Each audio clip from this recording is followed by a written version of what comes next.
તો સ્થાનિક સ્વરાજની ચૂંટણીમાં ફરીથી કતલખાનાનો મુદ્દો ઉઠ્યો છે। કતલખાના મુદ્દે હવે જમાલપુર અને દરિયાપુરના ધારાસભ્ય આમને સામને આવ્યા। જમાલપુરના ધારાસભ્ય ઇમરાન ખેડાવાલાએ કતલખાનાનો મુદ્દો ઉઠાવ્યો છે।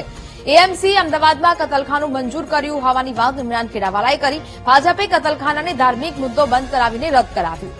મેં ગીતા મંદિર અને જગન્નાથ મંદિર વચ્ચેનું કતલખાનું દૂર કરાવવાની વાત કરી હતી, જ્યાં પીરાણા ખાતે કતલખાનું બનાવવા પ્લોટ પણ ફાળવવામાં આવ્યો હતો, જ્યાં ભાજપના લોકોએ ખોટી રીતે એએમસી પાસે આ મુદ્દો બનાવીને તેને રદ કરાવ્યું હતું।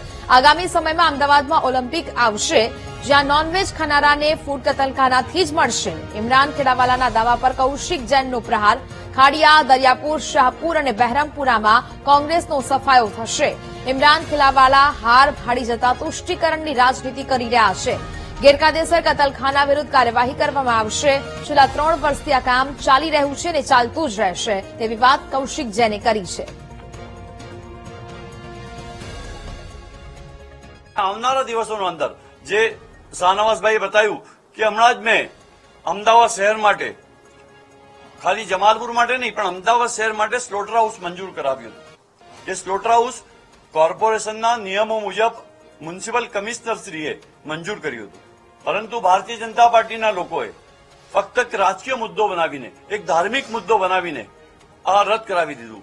મારી રજૂઆત એ સમયમાં હતી કે જમાલપુરનું સુપ્રસિદ્ધ મંદિર જગન્નાથ મંદિર એક તરફ આવેલું છે, એક તરફ ગીતા મંદિર આવેલું છે, અને એની વચ્ચે આ જે સ્લોટર હાઉસ છે તેને દૂર કરવામાં આવે અને બીજી જગ્યાએ શિફ્ટ કરવામાં આવે। આપણે કોઈ નવી સ્લોટર હાઉસ બનાવવાની વાત હતી નહીં।